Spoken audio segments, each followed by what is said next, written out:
Breaking news, Liverpool's £60 million deal crisis and deadline day drama. Ian Wright reacts.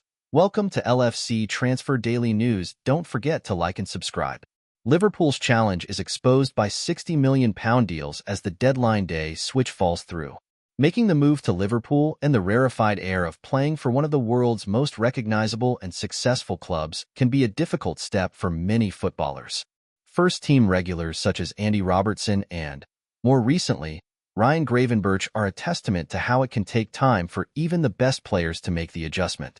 Leaving the club, though, is also not without its challenges, with it often, but not always, the case that players have to drop down a few rungs when moving away from Anfield. For younger players, the long-term task then is to work their way back up the ladder. And that isn't always easy, as evidenced by the travails of Bobby Clark during the last 6 months. Eyebrows were raised when, having worked his way into the first-team reckoning under Jurgen Klopp, Clark accepted the opportunity of a move to Salzburg to join up with former Liverpool assistant boss Pep Lijnders last summer and the prospect of potential regular outings in the new-look Champions League. For the Reds, the £10 million fee was an attractive proposition given the player's relative first-team inexperience and the fact Arne Slot was still to determine how the youngster could fit in his midfield vision. But it hasn't worked out for Clark, who turns 20 this week.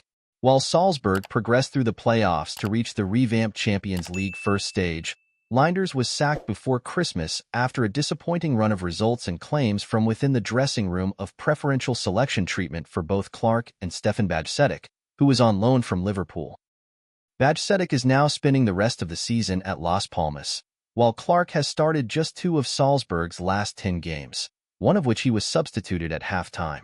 And that prompted links on Monday's deadline day of Clark making a swift return to England and a loan move to the Championship, a transfer that seemed in the offing at Liverpool during the summer before Salzburg swooped. Clark's travails echo those of other players who have left Anfield during that transfer window. Of those in their 30s, both Thiago Alcantara and Joel Matip were compelled to retire, while Adrian, now 38, has only recently been elevated to first choice between the sticks at Real Betis.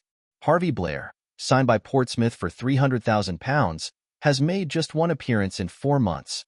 Melkamu Frauendorf is with Hanover's reserve team in the German third tier, while Mateusz Musialowski has made only 7 outings for Omonia Nicosia. Better have been the experiences of left-back Adam Lewis, who was a regular for a Morecambe team edging away from the foot of League Two, and centre-back Billy Commicio, who was a first-teamer for Dundee in the Scottish Championship before injury in late December. But the mixed fortunes of Liverpool's most recent batch of departures can be best encapsulated with the 2 players who moved to Brentford.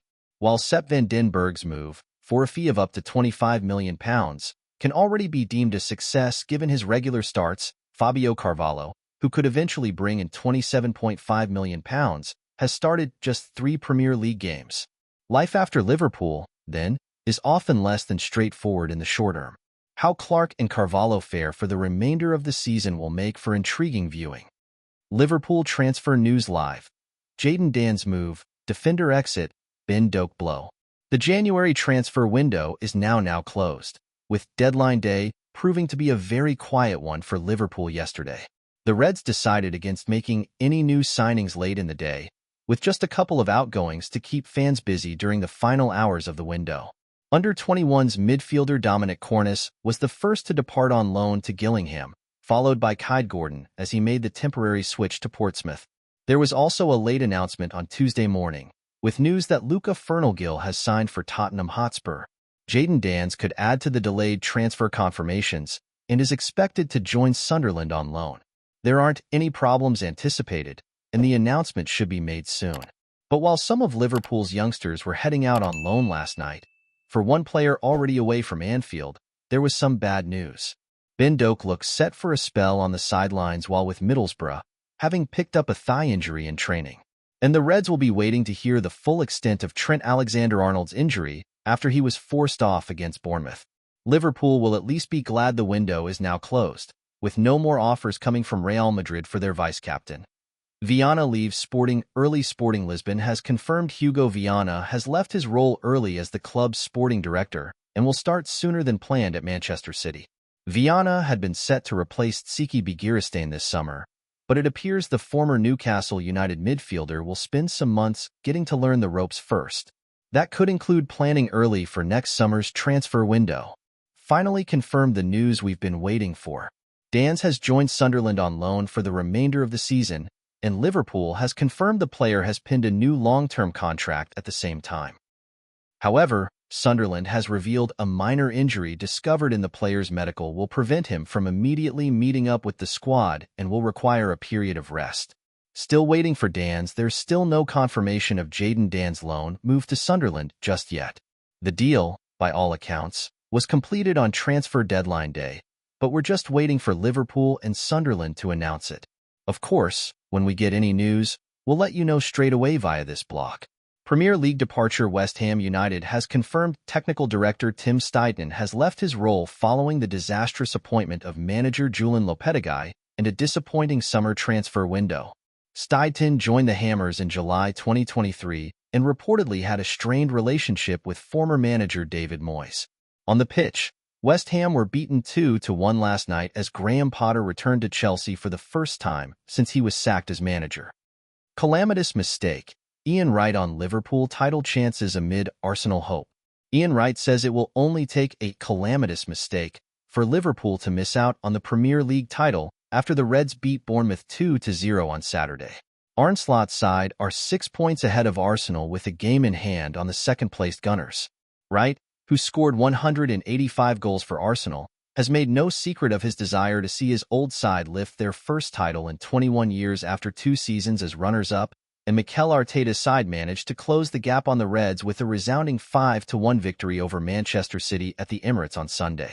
But after Liverpool beat a Bournemouth side that has overcome Arsenal, Manchester City and Manchester United this season, Wright isn't convinced that Arteta's side will be able to go on and win the title.